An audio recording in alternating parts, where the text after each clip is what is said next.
আপনাদের আজকে press meet ডাকার একটাই ইম্পর্টেন্সি, সেটা হচ্ছে যে আমাদের এসআইআর এর যে কাজ চলছে ইলেকশন কমিশনের নির্দেশে, সেই এসআইআর এর ড্রাফটিং লিস্ট টাঙানো ছিল। 14 তারিখে তার ফাইনাল লিস্টটা ওপেন করার কথা ছিল। সেটা মোটামুটিভাবে দেখা যাচ্ছে যে 28শে ফেব্রুয়ারি ফাইনাল যে ভোটার তালিকা সেটা ইলেকশন কমিশন প্রকাশ করতে চলেছে এবং সম্ভবত 3 থেকে 5 তারিখের মধ্যে ইলেকশন কমিশন বাংলার 18তম অ্যাসেম্বলির নির্বাচন সূচিও ঘোষণা করতে চলেছে। তার আগেই প্রায় 175 কোম্পানি কেন্দ্রীয় বাহিনী রাজ্যে ডিপ্লয় হচ্ছে। এটা আমাদের কাছে অত্যন্ত সাধারণ মানুষের বা সাধারণ ভোটারদের সিকিউরিটির প্রশ্নে বা নিশ্চিন্তে নির্বিঘ্নে যাতে ভোটাররা তাদের মত প্রকাশ করতে পারে বা বুথ কেন্দ্রে গিয়ে তারা কোনো নিরাপত্তাহীনতায় না ভোগে, তার জন্য আমি বলবো কেন্দ্র ইলেকশন কমিশনকে, যেটা আগাম যে কেন্দ্রীয় বাহিনী ডিপ্লয় করছে, আমাদের দলের তরফ থেকে আমরা এই বিষয়টিকে ইলেকশন কমিশনকে ধন্যবাদ জ্ঞাপন করছি। কারণ বাংলার নির্বাচনে ইতিমধ্যে যতবার নির্বাচন হয়েছে, কি লেফট ফ্রন্টের সরকারের সময় কি 3বারের টিএমসি সরকারের সময়, কখনো নির্বিঘ্নে শান্তিপূর্ণভাবে নির্বাচন আমরা কমপ্লিট করতে পারিনি। এটা আমাদের দুর্ভাগ্য। অথচ অন্যান্য রাজ্যে, বিহারে আপনারা ভোট দেখলেন, 2 দফায় ভোট হলো 243টা আসনে, সেখানে মোটামুটি শান্তিপূর্ণভাবে নির্বাচন হয়েছে। তো আগামী দিনে বাংলার মানুষের সঠিক রায় যাতে সঠিকভাবে প্রতিফলিত হতে পারে, কোনো রাজনৈতিক দল যাতে তাদের মতো করে নির্বাচনে প্রার্থী দেবে এবং সাধারণ ভোটাররা তাদের মতো করে তাদের পছন্দের প্রার্থীদের নির্বাচনে বোতাম টিপে ইভিএম মেশিনে তাদের রায় প্রদান করবে, এটাই আমাদের সংবিধান স্বীকৃত। তো আমাদের এটাই বলার যে নির্বাচন কমিশন, আমরা অনেক আশঙ্কা করছিলাম যে হয়তো ডিউ টাইমের মধ্যে নির্বাচনটা হতে পারবে কি পারবে না। এখন মোটামুটিভাবে যা খবর আসছে বা যা খবর পাচ্ছি, তাতে 28শে ফেব্রুয়ারি 2026 এসআইআর এর ফাইনাল ভোটার লিস্ট পশ্চিমবাংলার মানুষের জন্য সুখবর যে এসআইআর এ যাদের অবৈধ ভোটার এর নাম ছিল, প্রথমে 58,20,000-এর মতো নাম বাদ গিয়েছিল, আরও 7 লক্ষ মতো ওই যে হিয়ারিংয়ে কিছু ত্রুটিপূর্ণ ভোটারদের, তাদেরও আবার সুযোগ থাকছে নেক্সট টাইমে জেলার স্পেশাল অফিসারদের কাছে যাদের ডকুমেন্টস ত্রুটি আছে সেগুলোকে জমা দিয়ে, এবং পরিশেষে আরও 7 দিন সময় পাওয়া যাবে সিওর কাছে অফিসে জমা দিয়ে, যারা 7 লাখ মতো, 58,20,000-এর পরেও যদি 7 লাখ সামথিং বাদ যায়, সেটারও তাদের একটা অপশান থাকছে, সুযোগ থাকছে, তারা সঠিক ডকুমেন্টস জমা দিয়ে তাদের নাম পুনরায় ফাইনাল ভোটার লিস্ট হয়ে যাওয়ার পরেও তাদের নাম ইলেকশন বিজ্ঞপ্তি হয়ে গেলেও যাদের কোনো জ্ঞান নাই, আইসিডিএস কর্মী, তারা শুধু রান্না করে কিছু বাচ্চাকে ফুডিংস খাওয়ানোর দায়িত্ব, পড়ানোর দায়িত্ব তাদেরকে দিল এইসব কাজ। এটা রাজ্য সরকারের সম্পূর্ণরূপে পরিকল্পনা মাফিক বাংলার মানুষকে সবসময় একটা আতঙ্কের মধ্যে রাখা, ভোটারদের একটা আতঙ্কের মধ্যে রাখা।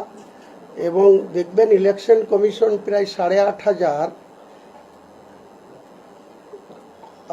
মানে সরকারি আধিকারিকদের নাম চেয়েছিল, সেই নামেও এত ভুলে ভরা এবং এত গ্রেড যাদের যে র্যাঙ্কের অফিসারদের ডাকা উচিত বা যাদের নাম দেওয়া উচিত, সেখানেও প্রচুর অসঙ্গতি। এটা ইচ্ছাকৃতভাবে বা তাদের মানে সরকারি কর্মচারী সেই ক্যাটাগরি অফিসারের স্ট্রেংথের যে অভাব আছে, যে দুর্বলতা আছে, সেটা আজকে নির্বাচন কমিশন জেনে গেছে। কাজেই এক কথায় যদি আপনি কোনো কৃষক তার জমি চাষ করতে গিয়ে বলদ না জুড়ে যদি ছাগল দিয়ে বা ভেড়া দিয়ে যদি চাষ করতে যায়, তাহলে যা হয় তাই হচ্ছে আর কি। এটার মধ্যেও নির্বাচন কমিশন তাদের কাজ করবেন এবং সিওর মাধ্যমে জেলা শাসকদের, চিফ সেক্রেটারিদের যেটুকু নির্দেশ আসছে সেটা তাদেরকে পালন করতে হবে। এরা শাসকে আছে, অনেক রকম ভাবে তিনাদের পলিসি নিচ্ছেন যাতে মানুষকে ভোটের দিন পর্যন্ত, তার আগে পর্যন্ত বিভিন্ন রকমভাবে হুমকি চমকি এবং এক কথায় যে পায়ে দেওয়ার রাজনীতি, ভাতার রাজনীতি বা মানুষকে দানের রাজনীতি যেটা প্রতিষ্ঠা করেছেন, সেটাকে আরও চালু রাখার একটা অপচেষ্টা করছেন। এটার একটা অঙ্গ হচ্ছে এই সমস্ত অবৈজ্ঞানিকভাবে বা অনৈতিকভাবে এই সমস্ত কাজগুলো তারা করে চলছে। আপনি কয়েকদিন আগে বলেছিলেন যে মুসলিমদেরকে এসআইআরে বাদ দেওয়ার জন্য চক্রান্ত করেছে তৃণমূল, বিজেপি দুজনে। আপনারা কি মনে করেন যে ফাইনাল হয়ে গেল, এখনো কি সেটাই হয়েছে? দেখুন, আমি প্রথমেই বলেছি যে অযোগ্য লোকদের বিএলই এবং এআরও এবং ইলেকশনের কাজে যে সমস্ত আধিকারিকদের মানে 4 নভেম্বর থেকে 2025 থেকে যাদের নিয়োগ করা হয়েছিল, তাদের ত্রুটিযুক্ত কাজের জন্যই কিন্তু এত পাবলিক এই যে নোটিশ পেল। যদি শুরু থেকে সতর্ক থাকতো রাজ্য প্রশাসন, তাহলে এত মানুষের কোনো কারণেই, যেটা 58,20,000 বাদ গিয়েছে, সেটা তো ডেথ ভোটার, নালে ডবল নেম বা তাদের কোনো জায়গায় নাম থাকা উচিতই ছিল না, তাই বাদ গিয়েছে। তা নিয়ে দাও, আমাদের সবসময় আমরা ইলেকশন কমিশনের কাজে তাদের অধিকারকে সম্মান করে এসেছি, আজও করছি। কিন্তু রাজ্য সরকার জেনে বুঝে শুরু থেকেই যে চক্রান্ত তিনারা করছিলেন, এসআইআর মানব না, তারপরে এসআইআরের কাজ অযোগ্য লোকদের দিয়ে করাবো, তারপরে আজকে দিনে এই যে ফাইনাল ভোটার লিস্ট হতে যাচ্ছে, যখন মুখ্যমন্ত্রী দেখলো যে যদি ডিউ টাইমে ভোটটা না করাতে আমি সহযোগিতা যদি না করি, তাহলে তো আমারই সমূহ বিপদ।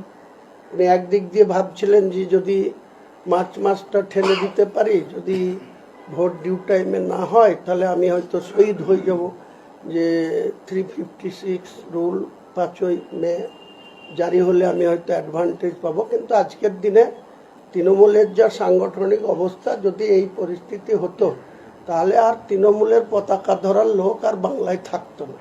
কাজেই উনি আবার বুঝে সুঝে এখন শাক দিয়ে মাছ ঢাকার মতো জনতন পকেটে জোড়াতালি দিয়ে ডিউ টাইমে নির্বাচন যাতে হোক সেটা করছে। যারা লিস্ট মানে যারা বিভিন্ন ডকুমেন্টস দিয়েছে এসআইআর মধ্যে, তাতে ভরা ডকুমেন্টস, জন্মের আগে জন্ম সার্টিফিকেট, ব্লাড রিলেশন সার্টিফিকেট, এই যে এইগুলো বিভিন্ন জায়গায়, এর জন্য সম্পূর্ণ দায়ী রাজ্য সরকারের যারা ক্ষমতায় আছে তারা। প্রতি বছর আপনাদেরকে জানতে হবে যে প্রতি বছর নভেম্বর মাস থেকে জানুয়ারি মাস পর্যন্ত আংশিক ভোটার সংশোধন, সংযোজন, নিয়োগের কাজ চলে। তাহলে 2002 সালের পরে ফাইনালি যে এসআইআর এর কাজ এত বছর পরে হলো, 2011 সাল থেকে বাংলার মুখ্যমন্ত্রী মমতা বন্দ্যোপাধ্যায়, তার আধিকারিকরা এই ত্রুটিযুক্ত ভোটার লিস্ট কেন তারা ঠিক করেননি? ইলেকশন কমিশনের উপরে দোষ দিয়ে তো লাভ নেই। ইলেকশন কমিশন তো দিল্লি থেকে নির্দেশ পাঠায়।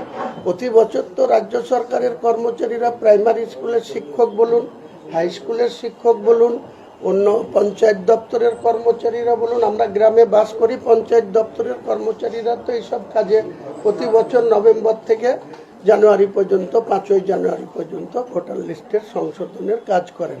নতুন ভোটার যারা 18 বছর বয়স পৌঁছায়, তাদের নাম 6 নম্বর ক্লাব করে নেয়।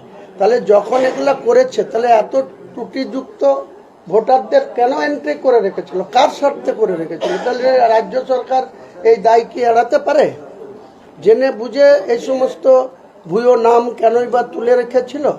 কেনই বা তাদের নাম আগে বাদ যায়নি? এসআইআর করে কেন ইলেকশন কমিশনকে বাদ দিতে হলো? আজকে এই সমস্ত ভোটারদের ব্যবহার করে যারা নির্বাচিত কেন্দ্রের সরকার বলুন আর রাজ্যের সরকার বলুন যারা আছে, তারা কি বলতে পারেন দায়িত্ব নিয়ে যে না, আমরা স্বচ্ছ ভোটারদের, সঠিক ভোটারদের ভোটে নির্বাচিত হয়ে আমরা সরকারে আছি?